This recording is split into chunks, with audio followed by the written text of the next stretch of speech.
What is going on, everybody? Welcome to Movie Talks, the only podcast you need for movie news, movie reviews, and more. We are brought to you by Open Space. If you want to sponsor us, we're just leaving it open. When you see the blank space, this could be you on the bus stops and benches. I just thought I'd throw that one in there.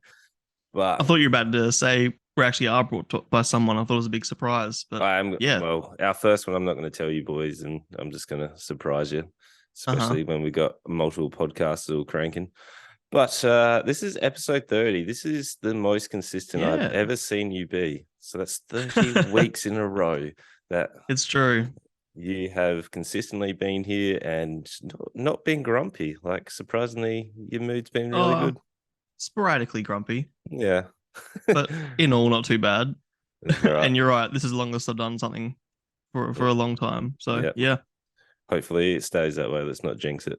Touch wood. yeah, I'm a good time. But we have a kind of a Lawson picks. There's a few Lawson picks in here. Yeah. And yeah, you're a little bit hit and miss. That's a little bit of a foreshadowing. And just a foreshadow before we get into like our usual. I hope you brought a flashlight because you're gonna need it. That's gonna make sense later on. Sure. It's a bit Flashlight, of a bit of very a American of you. Not a torch. no flashlight. Flashlight on the Sometimes sidewalk with a diaper. yeah, I just like to be inclusive. Sometimes my accent changes. Sometimes Yeah. I don't read names correctly. Just the usual. Mm-hmm. But It anyway, is reaching our very large American audience. You're welcome. Yeah, there you go, Americans. But that was more like South Parky, Trey A little bit. Parker. Yeah, I've been doing that Yeah. lately. Uh-huh. Throwing extra ones. I got told the other day that I throw O's onto a lot of people's names and other things, like just Australian. It was like servo. Like, I don't know. I was like, Oh okay, yeah, we do that. yeah. Yeah, we totally do that. I was like, Bodlo, servo. Yeah. yeah, I didn't even notice. But anyway, we've got Django. He's got no at the end. There it is. There he goes. I was trying to set it up. It was a Nice. little bit of a leap. It wasn't bad. Yeah, it wasn't my best. Fun Guys is probably still my favorite. It still makes me laugh as much as that sort of shit makes my eyes roll. Fun Guys still makes me giggle. That's a good one. We've got The Mandalorian is back in season 3, even though I would argue the Book of Boba Fett was kind of Mandalorian season 3. So this is kind of season 4. But whatever, Disney, you can do what you want. You got more money than me. And Mad Heidi, which I don't want to say anything about because it's going to be a wild ride for everybody. Yep. But anyway, that's our lineup. This is episode 30. Let's get into movie news. Movie news. It's a reasonable amount this week. So, movie news. See the tone change? Yeah, that's good. Yeah. Remember the rules. Recap the rules. You're gonna give me some news. I'm gonna say whether I'm interested, not interested, or I don't care. Yep. So we've got the world exclusive Spider-Man Across the Spider-Verse cover revealed, and Sam Raimi's name is on the cover. Okay. It's got a plus, and then it's got Sam Raimi on Evil Dead, the Horror Master on Decades of Terror. That's it. Yeah. I think it's on the actual Empire Spider-Man, like on the Empire magazine. I thought it was like an exclusive. So does that mean Empire? Empire, but does that mean that he has a hand in making the new Spider-Verse? No, I think. Or is he just credited because he made the original Spider-Man? No, I think it's referencing the Evil Dead. I think I'm getting very confused because we don't click on the article. I think so. It's the magazine cover. They put what's in the magazine cover. Oh, you just read 2 lines on the same cover and gone, oh look. Yeah, wires are crossed. But Jesus Christ. Anyway, I think there is Spider-Man 99 coming in. There is Miles Morales, and I think there's even Ben Reilly coming in as well for this Spider-Man. So Ben Reilly is arguably my favorite, which is the clone of Peter Parker. There's a whole clone saga, and he's the one that wears like the blue kind of bib on over it. remember when the first Spider-Man game came out, and I was like, "No, this is my favorite skin," and you were like, "Nah, nah," and I was like, "Nah, this is my first like introduction to Spider-Man comics." I had the whole Clone Saga with Ben Riley. Right. I'm looking at pictures now. Oh yeah, like almost like a PE Yeah, it's kind of like a bib. bib. Yeah, Yeah, yeah. yeah, but he had like webs sort of like coming down and wrapped around his arms and He's a stuff. clone. I hate Yeah. to ask because I don't want a big long story, but how is he a clone? Like who Uh, cloned Spider-Man? from memory, I'm pulling it from memory, but there was a whole like Oscorp cloning system going on, and they started cloning. They somehow got Spider-Man's blood, and then they started cloning him. And then there was a heap of Was them, he but meant to Ben be a bad Riley guy? originally, yeah, they were trying to like clone their own. And then there was a Okay. few scenes where Peter Parker and Ben Riley had fights, and then they realized that they were clones, and then they team up. Kind of like they weren't overly friends because Ben was kind of like trying to deal with his identity of being a clone and not having Mm-hmm. his own life, etc. But they were Mm-hmm. never like best of friends. And it was a weird kind of Okay. dynamic. I liked it though. Yeah. I'd like to revisit it. They also it got a animated, like it was a feature in one of the TV shows. I can't remember which one Okay. because there's a few of That's them. pretty cool. I'm not deeply connected to Spider-Man, but I don't dislike any of it, so Okay. somewhat interested. Yep. I like Spider Man. But Okay. Michael B. Jordan, he got his first directing debut with Creed 3. Mm-hmm. He's also looking pretty jacked for Creed 3, more so than the other two films. But anyway, he is heavily inspired by anime, and his Creed 3, he's tried to put across some of the anime tropes that go into the fight scenes of Creed, which look interesting. So, Yeah. when they get like punched in the back, like you see the sweat fly off, and there's Mm-hmm. like the um, Goku and Vegeta punch, where they punch each other when they're fighting in the Margin Yeah, Saga. yeah. Yeah. Like there's that sort of stuff, which is kind of cool. I don't know how it will translate over to real life, like It's live interesting, action. especially as his debut. Like it's a lot of not a risk, I suppose, but to be creating a boxing film with anime in mind is a very interesting tactic for a debut film. Hmm. So it makes me more interested to watch it than I was before, but I'm still not interested. Okay. I like the Rocky and the Creed. So this follows on like the Mm. Rocky because he's Apollo's son. Oh, okay, that was my next question. What's his connection with the actual Rocky story? So Yep. he's Apollo's son. Yep. Okay. I'll give you a quick recap. So a little bit of spoilers, but Creed 1 is like Rocky finds obviously Michael's character, and he works out that he's Apollo's son, and then reluctantly starts training him. They create a bond, and then from two. It's been a while since I've seen it, but it wasn't as good as one. But it was like him sort of developing his own sort of self, and essentially with a big boxing match. And then I don't know what they're doing for 3. Okay. Like the story is not overly complex, but the fights are very Mm, well choreographed. But it's a cool. little bit, when you watch a real boxing match, it's like it's not as fluid as you see in the movies. Like it's a little Of bit course. too flashy. Like I don't know, Yeah, it yeah. doesn't translate as well, but it's still good to watch. I So think it has to be. I mean, if you film a movie and it's all like long shots and medium shots, like it's filmed like a boxing match, it's gonna be feel so disjointed from the rest of it. So, I true, mean, I think you've got to do it with some true, sort of artistic flair, I suppose. yeah. Jenna Otaga. I can't. I'm terrible with names. Could I reteam know with that Tim name. Burton, the Wednesday actor. Yeah, yeah. Yep. Jenna. Yeah, could reteam with Tim Burton on Beetlejuice 2. I did enjoy Oh wow. Beetlejuice, so Didn't that'd be expect the pretty cool. Beetlejuice too. Okay. Mm. I guess Wednesday is sort of re-sparked um Tim Burton interest. I think he sort of went off the radar for a while. People like Yeah, obviously has a big massive cult following, but yeah, he wasn't doing big stuff for a long time. no, definitely for younger audiences now. So like Mhm. that would be their first big introduction to him. But Yeah, I've got a lot of students who love him. Yeah. But I think they did before Wednesday. I don't think it's necessarily Wednesday that rebooted their interest, but I think a lot of people it did, even though I don't really consider Wednesday to be Tim Burton driven the whole way. But No, whatever. but they attached his name to it, so Yeah, of course they did. Yep. Jennifer Lawrence goes hard for an R-rated comedy in No Hard Feelings. It looks Okay. it looks okay. I did randomly see a trailer for it. It looks reasonably funny. It looks your standard sort of boy meets girl kind of. Yeah, but she's comedy. hilarious. I love Jennifer Lawrence. She Yeah. can do no wrong in my eyes. Okay. Yeah, we'll see. Well, what was her like more drama one after Hunger Games? It was like she was a mop salesman or something. Was it Joy? Oh, that was great. Yeah. What was that called? I'm pretty sure it was Joy. Joy. Yeah.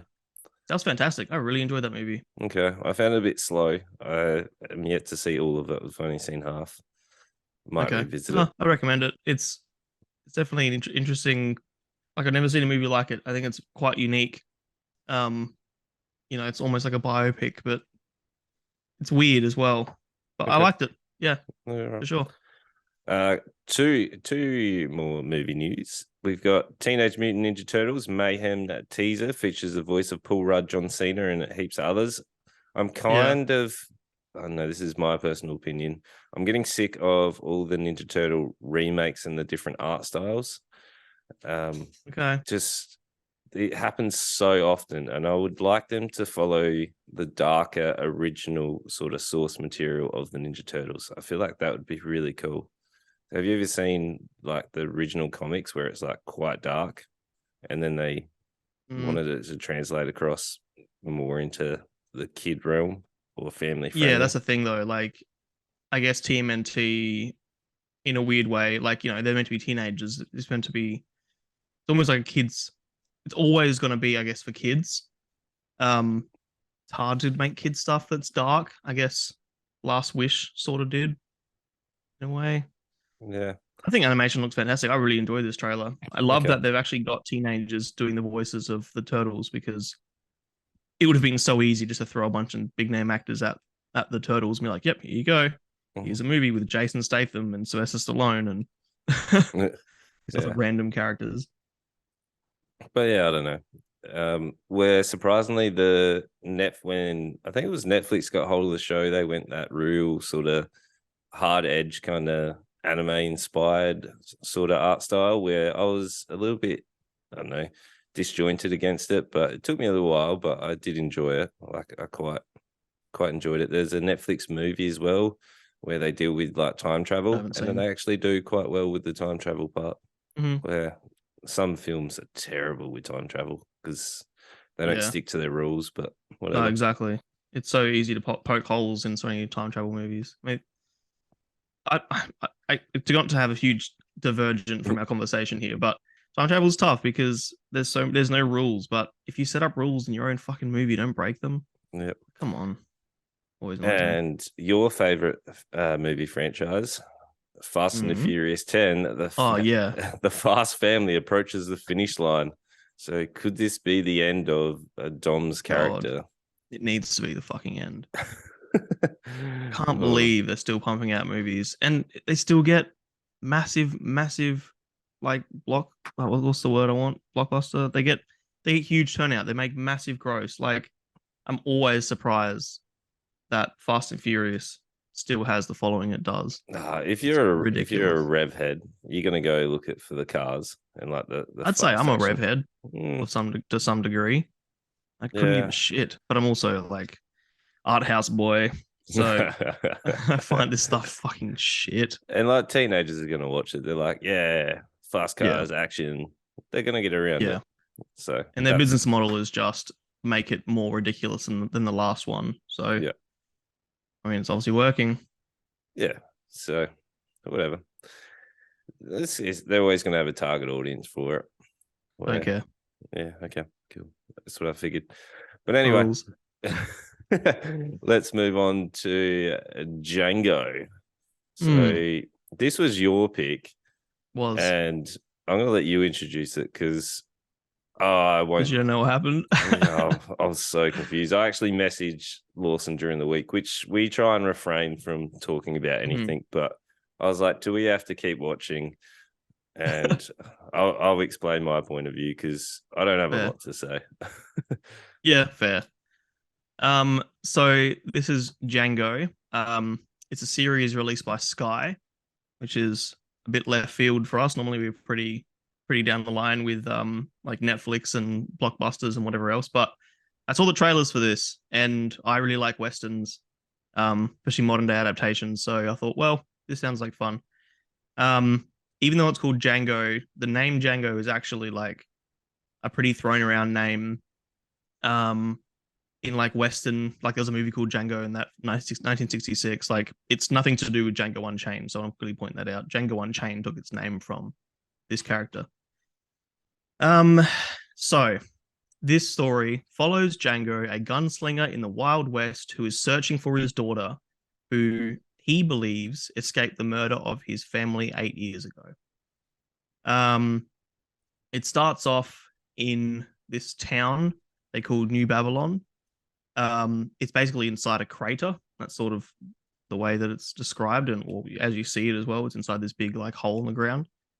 The town is so this is set sort of just after the emancipation and black rights and whatever. So this is a town mainly black folk, but it's sort of like a free town where people can escape and be free. There's no slavery here. We have this woman called Sarah who is marrying. He's almost like the leader of the town, Nick or Peter. What was his name? John Ellis. Sorry, John, not Nick or Peter. And there's also this newcomer comes into town called Django, and it turns out that Django is Sarah's father. We also have Numi. I'm not sure how you pronounce her last name. It's Rapace or Rapace or Rapace but she's the girl from Dragon Tattoo and all that series. So she's probably like the biggest actor in it. But yeah, it's a Western. It has obviously shootouts and that sort of stuff, and it has horses and shanty towns and all that sort of gear. I think, not to go straight into my my review of it, but I want to hear yours first. But I think that this, if you're into Western stuff, this hits a few notes for you. But in all, this probably isn't the most exciting or entertaining show. I did watch all three. Ooh. I found the third episode probably the better of the three, because it's finally starting to answer questions and tie things up and make a bit of sense. The first episode, admittedly, is a bit of a mess. You don't really understand anything that's happening. Like after the first episode, I'm like, what? Who is anyone? I have no idea. But I mean, so did Game of Thrones, right? The first episode of Game of Thrones is like, what the hell is even happening? Not to compare the two, because they definitely aren't a fair comparison. But yeah, it's a drama western, and it's about this daughter and father, and she blames the death of her family on him, and we're yet to find out why just yet. But yeah, go Ryman. I struggled with this show a lot. So I'll give it credit that the set pieces and the costumes and everything are really good. Like it looks like it's supposed to be in that time period. So well done there. For sure. In terms of the story, I only watched 2 episodes because I messaged Lawson. I'm like, I honestly have no idea what in the hell is going on. I've watched 2 episodes, and if I have to work out what the hell's going on, I'm going to have to watch them again, and I really don't want to. So that's fair. As it's happening, it gives you like the first episode gives you quick snippets of like each character and a quick interaction, and it moves really quick in between each character in terms of like it'll give you some dialogue where I don't understand the reference that they're making, and I didn't find they actually revisited that sort of like segment of that line like again further down. But anytime there's action, it is so dark that I couldn't see what character was doing what. there was this like infiltration kind of sneaking character where they wear all black with their little mask and the black hat. Yeah. And I'm assuming they In the were burlesque scene. Yeah, they But were not burlesque, in the when they go to the prostitution house, whatever it is, yeah. Yeah, and they were burning the house down. But the entire scene was so dark that I was struggling to work out who was killing who was fighting. Like the only time you could actually see anything was when the gun flashes went. Like I wasn't sure if that was meant to be the point. Wouldn't they have wouldn't they have lanterns and stuff to be able to like work they out? did. Yeah, but it was so hard to see. Like I only worked out that that person survived when they walked out and were like, the house was burning, and they were like, and like raised their hands, like a symbolic sort of whatever. But it was the acting for me. I struggled hard with it. It reminded me of we always called it Bold and the Brainless, but I think it's Bold and the Beautiful, or whatever it is. Where they would stop, stare, and like look up, and there would be this awkward like 1 to 1.5 second pause of them like staring at each other. Like it was it was odd in terms of how the acting was. And I will mention while you're on acting, they are meant to be. This is meant to be like Southern America. They don't say where exactly, but the actual place of Babylon is in Texas, so with that sort of area. So they're meant to have all these like Southern accents and stuff. Looking at the cast, one of the guys is from Belgium, another guy is from England, one of the girls is German, another girl is Swedish. The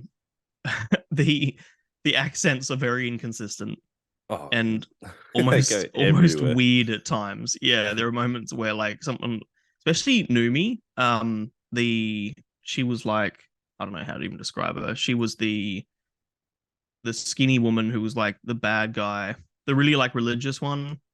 Do you remember her? Like on the cover, she's the one with the bottom left, like the hat. Yeah. Turns out she is that woman who burnt down the brothel, who raised her hands at the end. That's the reveal in episode 3. Spoilers. Okay, cool. I'm not and there's a big backstory between her and John Ellis, the leader of New Babylon. Okay. But yeah, you're not wrong. The acting's a bit strange. the acting's odd. It's so dark. I can't work out what character's doing anything at any point in time. Even the day scenes, it was like I found even the camera shots to be odd at times. Like it was just it was weird. And I thought it looked good. Like I think in all it looks pretty nice. Like you said, the set designs are pretty good and the costumes. I think the shots are pretty nice. It's a double-edged sword of like I always say I appreciate a dark scene because at least it's realistic. Like especially, movies like this, nighttime would be very dark. There's no, they don't have fucking street lamps and shit. But it's a double edge of, when does it get so dark that you start to lose information and you start to have to struggle. Like I had to turn my brightness up on my TV up to like 65, 70% or something, when default is 50. Like it was so hard to see. And I think that takes away from what you're supposed to be seeing. Like if there was symbolism of the lady shooting the burlesque like house up and burning it down, like I didn't understand how many people she had with her. Like who was shooting who? Like was there a main character that died? I didn't know who died in that scene to make a point across that. Okay, this might be a symbolic gesture, or this might be them attacking a like plot device, like a main character that's going to have a conflicting thing down the road. Like it was just confusing. And even in that scene, all 3 of the people destroying the brothel, they were dressed exactly the same. Like you couldn't even tell which one was which did matter because we find out one of them is another main character. So it would have been nice. But yeah, I agree. There's definitely moments of like, what's happening right now? Yeah, I didn't care for it. That's fair. I think there was enough for me. Like I said before, I'm a big fan of the genre. I really like Westerns and especially modern day Westerns. I think that they can be done really clever and not just be blanket homages. Um, but while there are great things in this, there are definitely moments that let it down and make it a struggle to watch. But I would still recommend it, which is the Okay. weird thing. I Right. think I'm actually going to watch more. Mm. There was enough for me, and there's enough mystery and intrigue in the characters that I want to know sort of what happens with them and where they go. And now that because in episode 3, as I said, they answered the question of who is that masked figure. And they also look more into John Ellis's backstory, which they didn't do at all in the first 2 episodes. So they're starting to like piece things together, and the story starts to make a bit more sense. Okay. So yeah, I think it does improve, but I mean, IMDb, it's a 4 out of 10. Like it's not fantastic, and it's not a big budget film either. So there are moments, but there are also moments. Yeah. So yeah, for me, it is a 1. Okay. I do not want to watch any more, and I would not recommend this to anyone. It's just it was dark, confusing, and I don't think it's worth the sitting through the 40-minute episode.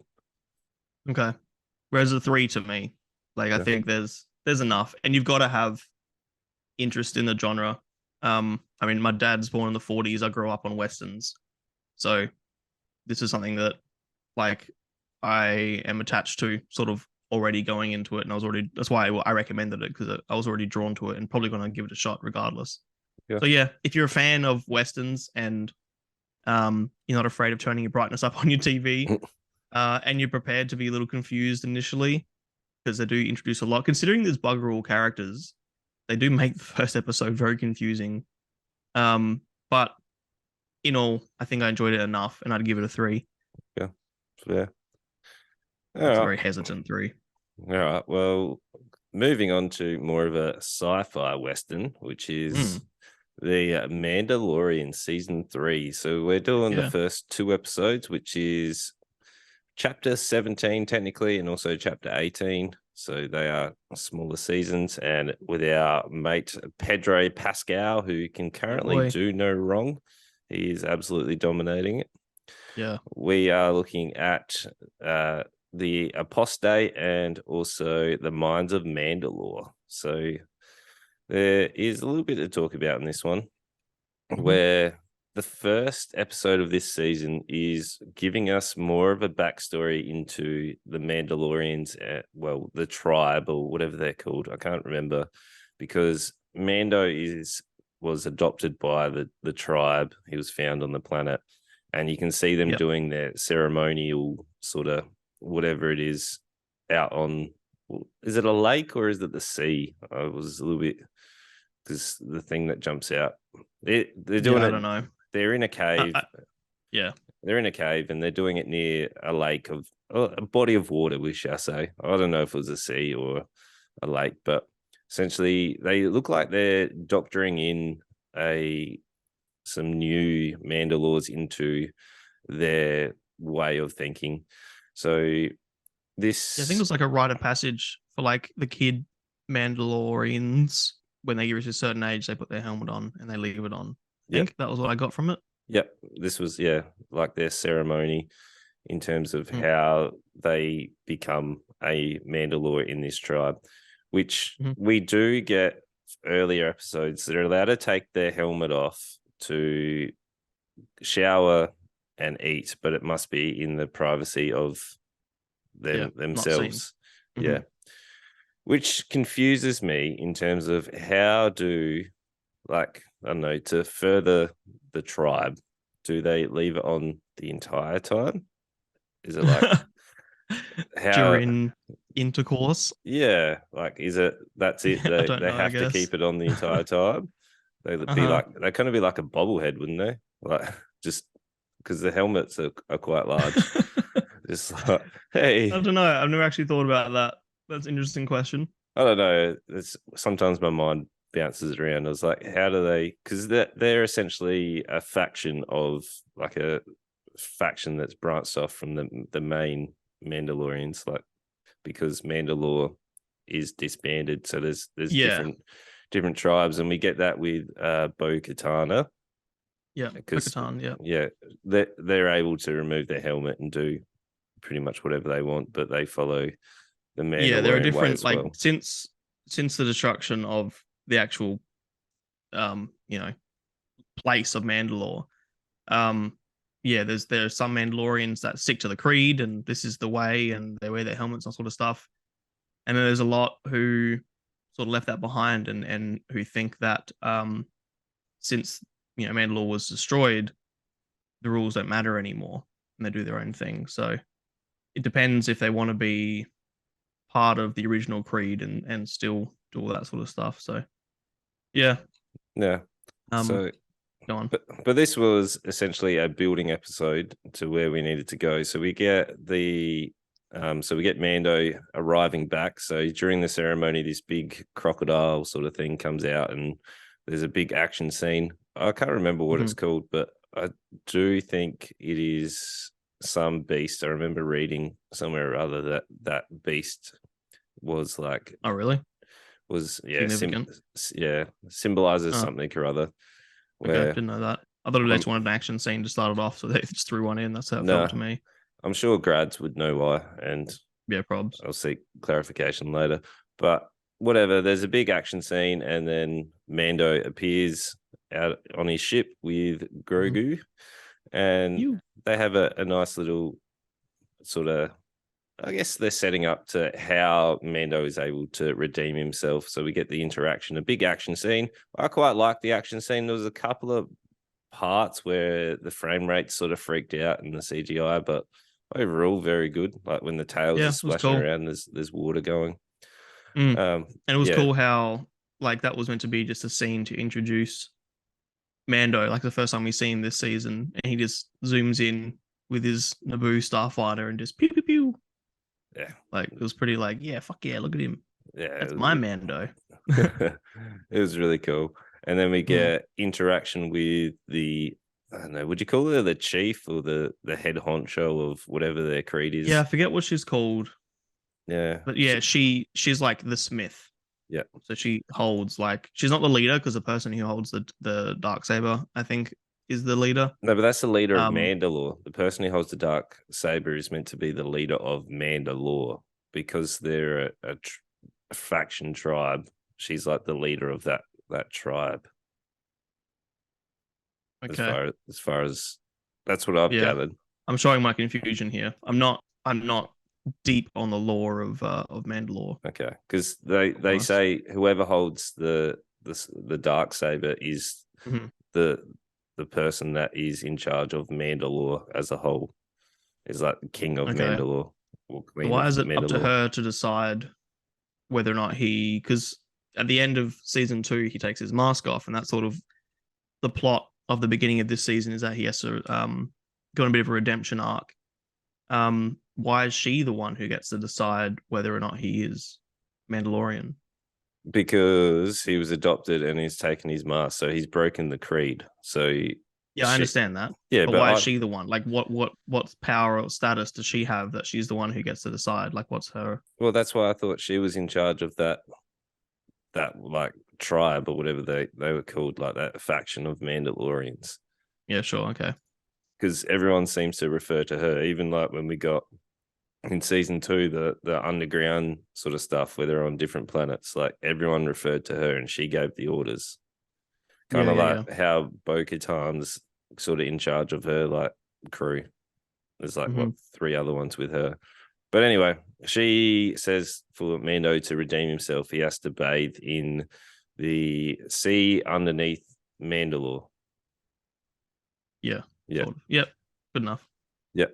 So he has to go bathe in the sea to, I don't know, wash away his sins or whatever they want to do.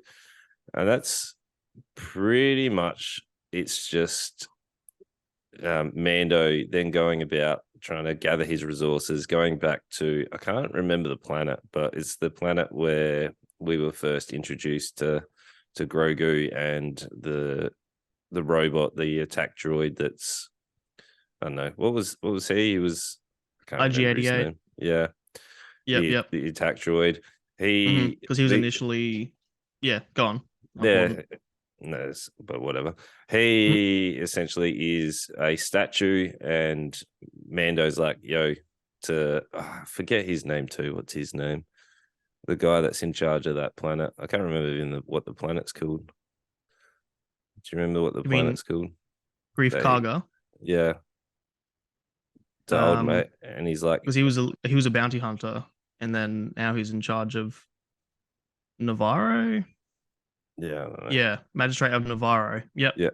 And he's like, I need that droid. And he's like, well, that droid is broken, is now a statue. Mm-hmm. And he's like, no, I need it. And then they try to activate it. There's a little bit of an action scene where it goes haywire. And then essentially it was a building episode. So a lot of information was presented, but not a lot sort of happened for me. I was a bit disappointed that IG-88 didn't become, because that's voiced by Taika Waititi as well. I really liked his little redemption arc in season 1. I was kind of excited to have IG-88 back because it was the first time, like, we see in the early episodes how much our Mandalorian main guy, who is Din Djarin, we see how much Din hates droids, and he's like, this is like almost racist towards droids. And then this is the first droid that he almost trusts in a way at the end of season 1. I was really excited to have it's IG-11, not IG-88. IG-88's from original. Yeah, my point is, I was kind of wishing it would be him again, but in the end, in episode 2, ends up being some little dodgy fucking R2D2. It's like an R2D2 droid. Yeah, I forget what they're called, but yeah, that was kind of disappointing. I was ready for a third character. Yeah, and then we get a little bit of an interaction with Bo-Katan as well. She gives us some information about was it the law of Mandalorian? Mandalore is that it's haunted or something or other, and then Bo-Katan's like, no, it's not haunted, it's just deserted because of what happened. Yeah, poisoned. That's it. Not necessarily haunted. That's very different. No, it's poisoned. They after the destruction of Mandalore, they like poisoned the air, sort of thing, so no one could live there. So they assume that it's meant to be, not even visitable, let alone habitable. Yeah, so that's where sort of episode 1 ends, and then we get on to episode 2. Yeah, and then episode 2, we get to see. Actually, before we do that, so do you remember at the end of season 2 where Grogu gets some training with Luke and with Luke? Yeah. So there was never like a time period that they sort of suggest. Like, it seemed really quick. Where from reading everything, I was like, how did all of a sudden Grogu sort of really develop more control of his powers? Where apparently it was like 1 or 2 years that he actually had training with Luke. Oh, I didn't see that at all. I thought it was like a matter of weeks, maybe months. Yeah. So yeah, right. Reading that, I was like, oh, that makes sense why all of a sudden he can now use powers and he's like not falling asleep. So you remember like the early time he was like, yeah. Anytime he used his powers, he was like exhausted, where he's able to use his powers more freely and easier, which makes sense because he just kind of seemed like he was there to be the feeble sort of convenient use of saving. He was a plot device. Where he's starting to definitely feels like a character now. Yeah, which is good. There's even a part in episode 2 where he kind of like Last of Us, to draw that connection, where our main character Pedro Pascal is injured or incapacitated, and our side character has to go save the day by getting help. So we even see that in episode 2 where Grogu goes off and fetches Bo-Katan. Yeah, and he also is learning about star systems and stuff. So like Mando is teaching Grogu about like how to read the maps and how to fly a starfighter and stuff, which is really cool. I'm interested to see what they do with Grogu. Like if he survives, we don't know if he'll survive. I feel like I doubt they'll kill off a main character, so he probably will survive. But like, Yeah. where's they couldn't do it. Where's Grogu gonna go in terms of like, will he become I don't know, not a Jedi of sorts, but like a Mandalorian? I don't know what his species is called, and I don't want to refer to it as a Yoda because Yoda is his own character, same as Grogu is his own character. Like everyone just refers to Grogu as Baby Yoda. Where Lanik, according to Star Wars fandom, a Lanik. What species is Yoda? Unknown. Okay, cool. Okay. Unknown. Right, I don't know then. He's his own whatever species. Like, is he going to be the first of his kind to become a Mandalorian that has the Force powers? Like, I don't know where that's going to go, but that's more. No, I couldn't imagine him becoming a Mandalorian. Well, I don't know. He's getting training from Mando, so we'll see. But anyway, it's more education than training. I wouldn't necessarily like. He's not training him to be a Mandalorian, like to fight and combat and whatever. Like he's still going to be. Yeah, not yet. Like, will he get his own little suit of armor? Like, that'd be kind of cool. No. I reckon he will. No. Get it. He's obviously going to be very force sensitive. But I couldn't imagine Grogu becoming. I mean, look, it'd be pretty fucking cool with a little Mandalorian running around with his ears poking out, but I don't think that's going to happen. I don't know. We'll see. But anyway, Grogu and Mando go to Mandalore, and we get the first glimpse of Mandalore. I don't think maybe in the animated series we get a bit more of. I think Rebels. I was reading Rebels do explore a little bit more about the Darksaber and stuff. But I think this is the first depiction on screen of Mandalore. Like, I don't think live action. I think, yeah, which is really cool. We learn that the Mandalore is not actually poison, and the air is fine. And then we get some exploring. And what I really did appreciate, they didn't go CGI for the creatures that were living there. Like the creatures that attacked, they were like actual people in like men in suits, costumes. I love it. That's something I really appreciate about this Star Wars adaptation, and I think comes down to Jon Favreau a lot, in that whenever they need to do some creature or some little whatever, except droids are normally CG, and they look pretty good because droids are meant to be, robotic. Yep. I love that it's either a man in a suit or a puppet. Like even Grogu, the fact that he's a puppet. Like, so there's sometimes where you can tell when Mando will be holding him, and you're like, yeah, that looks like a toy. And I'd rather look like a toy than look like it doesn't actually belong there and look CG and shitty. Yeah. Yeah, I'm so happy with that. I love all the practical effects in Mandalorian. It's so fitting for what Star Wars is. Yeah, so I really enjoyed that. And there's a bit of an action scene. Din gets, unfortunately, restrained and captured, and then Grogu has to leg it to go get Bo-Katan to come and save the day. Where I'm okay with that. So the lore of the Darksaber that I can kind of get as Bo-Katan comes in and sort of saves the day is the Darksaber is meant to like channel the person's energy, and you have to be like worthy of like a worthy candidate to be able to like rule Mando, or not Mando, as in Mandalore. And that's why Din has trouble with the Darksaber. Like, you can see he's struggling with it because you're meant to align with the actual saber, and it's Bo-Katan gets it, and then she's like wielding around with like no issues. One-handed with a shield on the other arm. She's zipping around. Yeah, that was really contrasting. I really like that. Seeing how much he struggles in comparison to Bo-Katan. Yeah. Well, I guess that's also their conflicting sort of views. Like, he doesn't want to rule, or he wants to like just be kind of free and travel around and sort of. He strikes me more of a nomad. Like, he just wants to cruise around, where Bo-Katan was, I'm assuming, raised as like a warrior, and this is Mando, where the warrior tribe look for glory and all that sort of stuff, where it's very nice contrast between the two. And I'm interested to see, does she give the Darksaber back to him? Like, because you have to win it in battle from memory. Yeah, so she would then, I imagine. Yeah. So she's still like, as much as she still doesn't wear the helmet, she's still like respectful of the creed, I think. Yeah. So yeah, the Darksaber, you have to win in combat to be able to then be the rightful owner of it. So I'm interested to see if they will have like a showdown.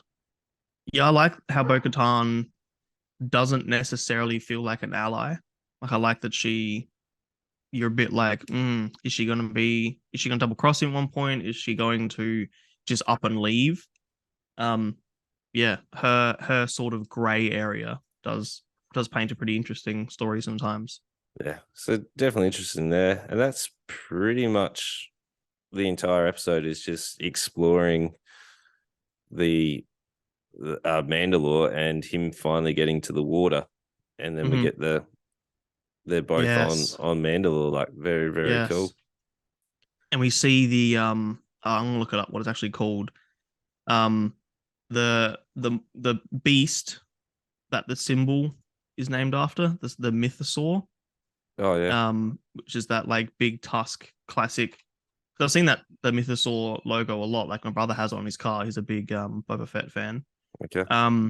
And it's really cool to see that creature at the end of this episode, and it ended there. So I imagine we're going to have a conflict at the start of the next episode with this big ass monster. I hope they don't kill it, because it's really cool that it still exists down there.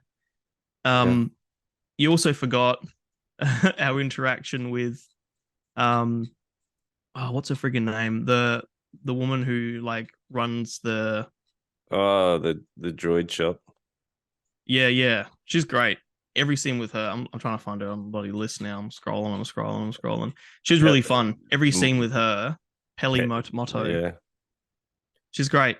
She's so much fun, and like how she's trying to strike up a deal with this potential customer, and then the customer leaves, and she like brings out the Jawas, and they like the parts they stole off of it, they put back on. Like just repaint she's a bit shady. Yeah. She's cool. She's really fun. Like I like the fun characters to separate, because a show like this, and that's Star Wars in general, I think can sometimes get too bogged down in the action stuff, and it's nice to just take a seat back sometimes and enjoy fun interactions with fun characters. Yeah, no, I didn't think she really added to the overall story. So, interesting. Yeah, no, I really like her. Yeah, like the scenes were fun, but I was more interested in them going to Mandalore. Like I feel like I want more of the Mandalorian history. Yeah, we get that. Yeah, for sure. Yeah, whatever. It's a great start to the season. I think they're setting up a lot. Like you said, I'm glad there's a lot more history with Mandalore now. We're actually seeing Mandalore. I'm really excited because I've seen obviously the trailer leading up to this. There's some stuff about Jedi later that I think, as we discussed in our other podcast, I think it's more likely going to be, as Jimmy said, like flashbacks and seeing that conflict, because as Bo-Katan says, there's a point where the Jedi and the Mandalorian get along really well, and everything's peaceful, and then they have their big conflict. So yeah, I'm looking forward to them delving more into that stuff, because as much as I've loved the series, the last 2 seasons, or 3 if you want to count Book of Boba, I think, it is about time that we started to look at the lore of Mandalore and sort of the history there and bits and pieces, start to fill in some blanks. Yeah. Yeah. So that's highly recommended. I was a little bit disappointed with episode 1. Like, I just didn't feel like it gave me enough to where it needed to go. But episode 2 definitely did it. Where that's episode 1 reached the end and was like, oh, that's it. Okay. Yeah. That's a risk with like weekly releases though. Yeah. But it definitely keeps people coming back to the Disney like streaming service. And that's a clever model. Like, if like I don't, as much as I do and don't enjoy when Netflix just dump an entire season because you binge it and then you're like left waiting more, I kind of do like the old weekly releases because you get excited each week. And you're like, oh no, No. I'm the opposite. I like to binge stuff. Yeah, but The only reason I'm watching Last of Us week by week is because I'm too addicted to not. But yeah, if I could just watch it in a binge, I totally would. yeah, it's because you're impulse control. You like Yeah, give it all. No, exactly. I'd like to spread it out. Hmm. No, I like the weekly release. Yeah, I mean, it's better business model because otherwise, especially with a subscription service, like there's nothing stopping someone who wants to watch Mandalorian, just Mandalorian on Disney, coming in, paying for a month, binging the entire thing, and then leaving. Yeah, So by doing weekly releases over 8 weeks, they're guaranteed to get at least 2 months of subscription out of yeah. somebody. So highly recommended. Excited for the season. It's probably too early to give it a rating, but Yeah, second I mean, episode is better. yeah, it's still, I'd say if I give a rating at like a 4, it's still really entertaining, even a Yeah. 4.5. It's, to me, it's still one of the best things to come out of the Star Wars franchise in the past 20, 30 years. Yeah, fair. Well, let's move on to a wild ride. So this is coming out of Switzerland. This was interesting because I looked up the history of this film. It is a completely crowdsourced and funded film. So the creators went on whatever, like, what was the site, like Kickstart or GoFundMe or whatever it's called. I can't remember. Yeah, maybe Indiegogo. I'm not 100% sure what site they used, but yes, it was crowdsourced. Yeah, so whatever Only site. 500 people donated. 500. Wow, okay. I didn't get that far in, but I was like, that's pretty cool. This is Switzerland's first, what was the word they used? It was like their first propaganda film or something or other. Or like, Okay. it wasn't, I don't think propaganda is the right word, but it was the first sort of Swiss or whatever. I don't think that's the most important thing, but this. I don't know what you're talking about. Okay, don't worry about it. This is an absolutely bonkers ride in terms of what they're doing. I went into this not knowing a thing, and I was very, very shocked. So this is a Swiss mountain girl, Heidi, is abducted by a brutal government troop and must defend herself and fight a war against a cheese-fueled machinery of hate. Just that alone is bonkers. It's so good. I'll give you this. If you want to watch it, I highly enjoyed it. So if you don't want spoilers, because I think spoiling all the different like shock values, I think you should go in this without knowing the different like hilarity or like outlandishness. I think that for me, like if I knew these points, I don't think I would have had such a fun time with it. I think coming into this and being like, this is nuts. Like sometimes you see the clips of like one of those comedies or those outlandish sort of things, and you're like, it's not the same shock value comedy. Okay. Like, that's what I enjoyed. Like for me, it was more shock value in terms of how far they're trying to push the boundaries of everything. Where I feel like if you knew where the boundaries were and how they're pushing them, I don't think it would have been as funny or like as exciting. Right. Well, I'm on the other side of the fence. I did know a fair bit about this going into it. I knew it was low budget. I knew it was a film made with passion.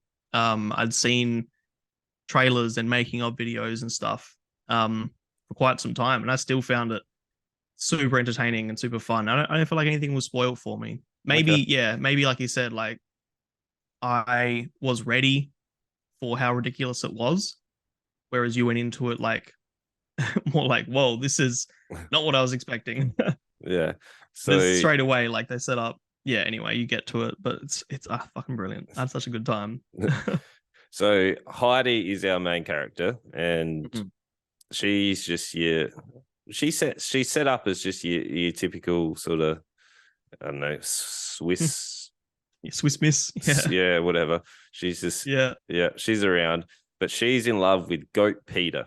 Goat Peter is the most ridiculous thing I've ever seen. So we're introduced to Heidi and Goat Peter making love in the barn, top of the barn, and so they've just commenced their lovemaking, and he's like, I need to go tend to the goats because the goats need goats need Goats love need too. loving too. Yeah.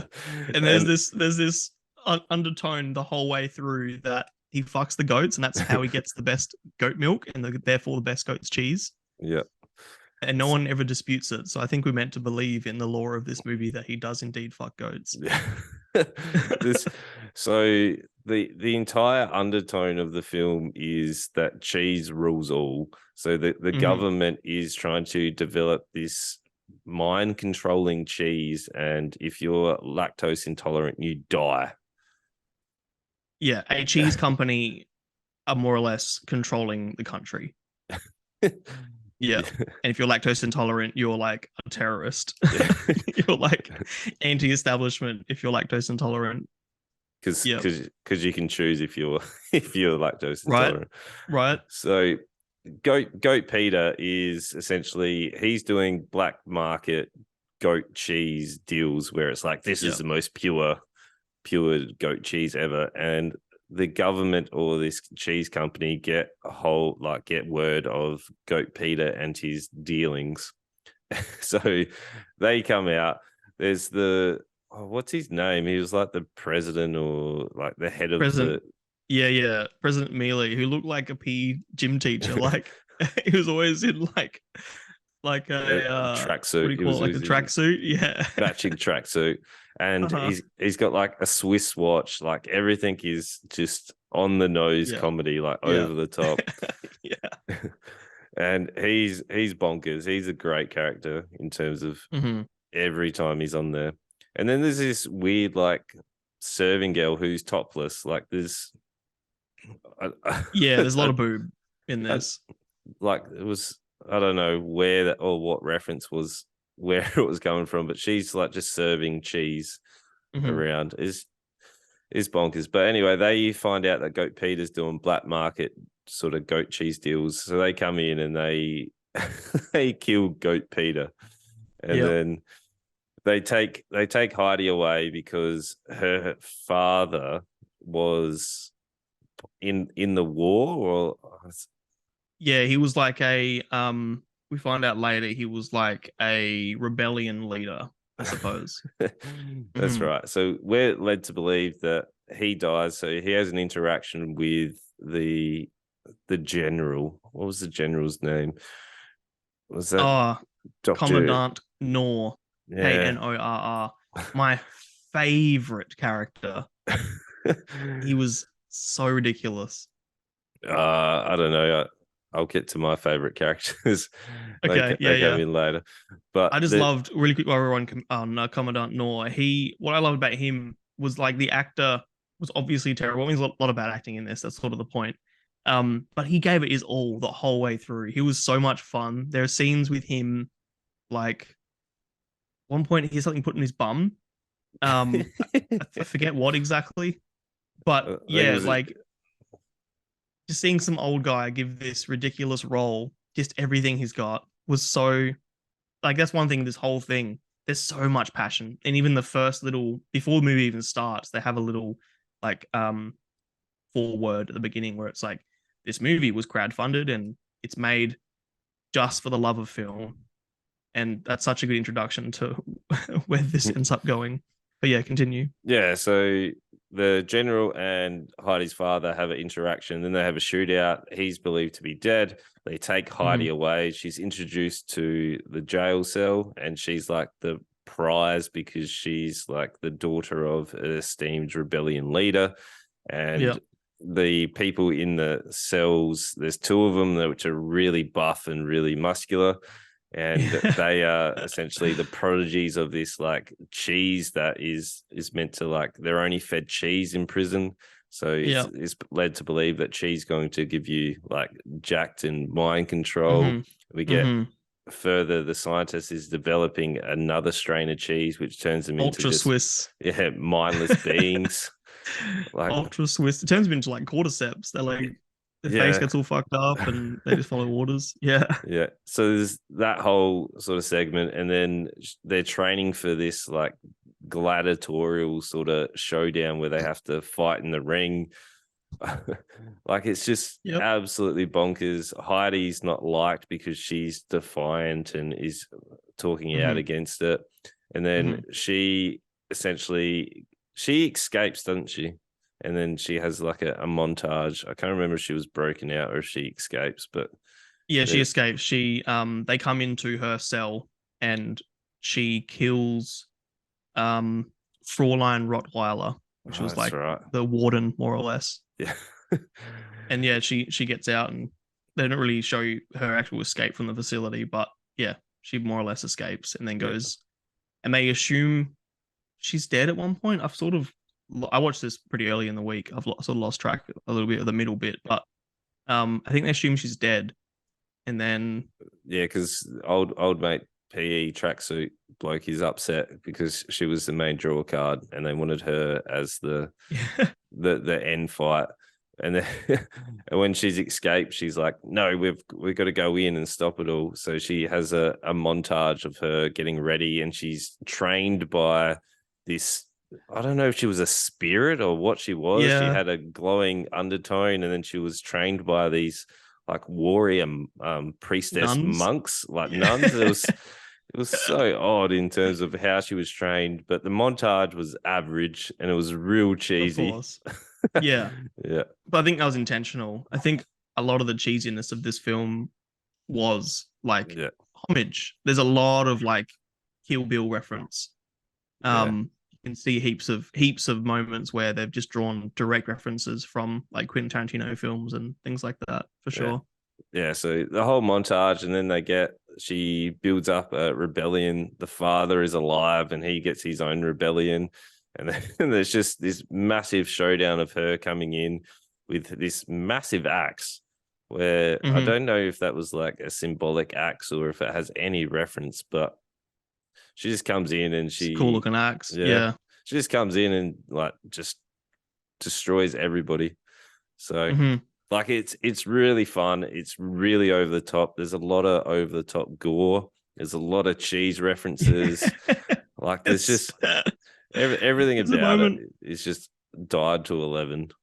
Yeah, she kills someone at one point where she like slashes the axe down from like head to groin, and they do like the whole banana peel, like the splitting in half with the sinew in between. There's a moment where a character's head like explodes and there's just blood squirting everywhere, but it's all practical. Besides, there's a bit of CGI blood on the screen, like they try and make it look like it's touching the camera or whatever. But it's all practical and it's all really, really fun. Like that's sort of why I enjoyed Terrifier. It's a weird comparison, but I like when there's just fun and passion and the gore is so over the top, it's funny. Like one of my notes on this film was, I cannot wipe the smile from my face. Yeah. Like, this is just so fun. Even just how they constantly refer to the president as my very Swiss leader. Everyone always like, oh, my very Swiss leader. Like it's such a little funny. Yeah. It's very Nazi-esque the way they paint the dictatorship, and they do like this little three fingers up. I'm doing it now on screen, really you can see they do this little three finger up as like their salute. Yeah, like there's a lot of little like nods to ridiculousness, and it's fantastic. Yeah. Like, yeah. Like everyone seemed that they had fun making it. So like the directors, the cast, everyone looked like they were having fun. And I think that's the main thing. What would you give it though? It's weird because it's good. It's really good. It's really entertaining. It's really fun. Obviously it's hard to compare this with like, not billion dollar, but multi-million dollar blockbusters. But in terms of enjoyment, this is like a 4.5. I had so much fun the entire way through. I would watch this many times. I would watch this with friends on my own, drinking games. It's just a really fun watch. There are moments of like, that doesn't look great. But there's also some moments where it looks really, really good. Some of them are like establishing shots, or when looking through the countryside and they're riding along on their bike and whatever. Some of the shots looked amazing for a film that was indie funded by 500 people. Yeah. Like, yeah, it's really, really good. for what it is. Yep. Like, it's hard to compare it to, like I said, an in-depth, deep, bloody story from like Martin Scorsese or Quentin Tarantino or whatever. But there's a lot of passion that went into this, and everyone who's part of it, obviously believes in the project because they gave it their all. And while there's some dodgy acting, it's like, it's obvious that these people aren't being paid much, but they're just having fun. And it's like Who Killed Captain Alex, like the Ugandan indie film that cost them nothing to make, but the entire town joined in. Like, it's just, there's fun and there's passion there. I think that goes a long way. Yeah, I agree. I had a great time. It's a 4 for me. Like, it was, I came in, it kept me captivated the entire time, and I had a great time with it. So if you want to see something that is very outlandish and just a fun ride, go check it out. But definitely. Next week, we are back on to sort of some new releases because we've been just doing some stuff we wanted to. So we're going to be looking at Scream 6, the newest one in the new slasher film. Apparently, it's a new city, so there's a new sort of killer. We'll see. Adam High Pants Driver is... One movie. Yep, I can't get over it. He is in the 65, which is a sci-fi with dinosaurs. We'll see how that goes. And we are finally going to get into, now that Winnie the Pooh is no longer in copyright, Blood and Honey. So we'll see what that's all about. So we're going to see. Yeah, a couple of horrors, a sci-fi. I mean, Blood and Honey is almost a comedy. Yeah. So we'll see. We'll get around it. Excited. And as usual, if you guys want to tell Under Armour if they want to sponsor anybody in Australia, let them know about Movie Talks, or you know to hear first. We've got a couple of podcasts. So also we're live on Twitch every Tuesday and Thursday, 7:45 Australian Central Standard Time. And we might actually I might be adding an extra day in. I don't know yet. I'm just trying to work it all out. Okay. Yeah. At this stage, it could be a Monday, Tuesday, Thursday. Ryman TV is live. Interesting. Don't know yet. I'm just going to see how my schedule plays out, but there might be more of me live. Who knows? But anyway, as usual, if you want to make your friends' days better, worse, just tell your friends. You could be doing anything tell your else. Friends. And just let them know. And we shall see you guys next week. Thanks, guys. Bye. Love you.